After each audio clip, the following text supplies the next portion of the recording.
Dear student, welcome to my channel.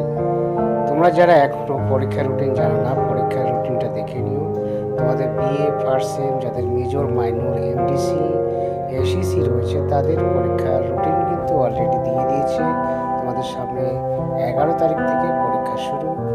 রুটিনটা